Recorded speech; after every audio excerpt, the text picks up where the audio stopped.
उत्तर प्रदेश के मुख्यमंत्री योगी आदित्यनाथ ने भारत शौर्य तिरंगा यात्रा को रवाना करते हुए कहा कि भारत की सुरक्षा में सेंध लगाने वालों को कोई बचाने वाला नहीं होगा। पाकिस्तान पर आतंकवाद को बढ़ावा देने का आरोप लगाया और कहा कि एक दिन आतंकवाद ही उसे निगल जाएगा। योगी ने सेना के पराक्रम की सराहना करते हुए कहा कि तिरंगा भारत के शौर्य का प्रतीक है।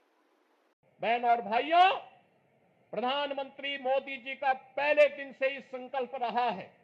वह संकल्प रहा है कि हम सब अब जब नए और विकसित भारत की बात करते हैं तो हमारा ध्येय होना चाहिए कि विकसित भारत की परिकल्पना को साकार करने के लिए आवश्यक है कि हम राष्ट्र प्रथम के भाव के साथ कार्य करें।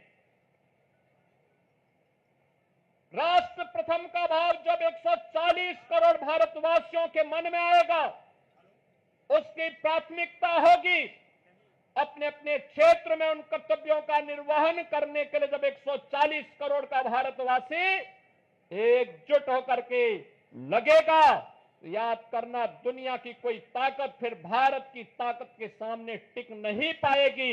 और प्रधानमंत्री मोदी जी ने देश की आजादी के अमृत महोत्सव वर्ष में भी यही संकल्प भारतवासियों को कराया था।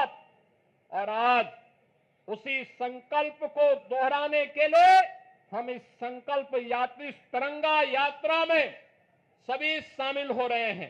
पाकिस्तान के द्वारा की गई हिमाकत को जिस मजबूती के साथ भारत के बहादुर जवानों ने, चाहे वो वायुसेना रही हो, थल सेना रही हो या नौसेना रही हो, इन सभी जवानों ने जिस मजबूती के साथ उसका जवाब दिया, दुनिया को संदेश भी दिया कि हम छेड़ेंगे नहीं, लेकिन कोई छेड़ेगा तो फिर उसको छोड़ेंगे भी नहीं।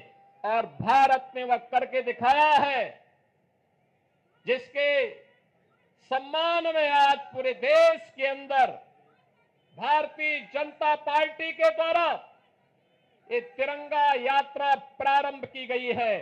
ये तिरंगा भारत के आन मान और शान का प्रतीक है। ये तिरंगा भारत के शौर्य और पराक्रम का प्रतीक है। इस तिरंगा के प्रति सम्मान का भाव व्यक्त करने के लिए, अपने सैनिकों को सर्वोच्च सम्मान देने के लिए और प्रधानमंत्री मोदी जी के प्रति आभार व्यक्त करने के लिए उत्तर प्रदेश में भी आज से तिरंगा यात्रा का शुभारंभ हो रहा है।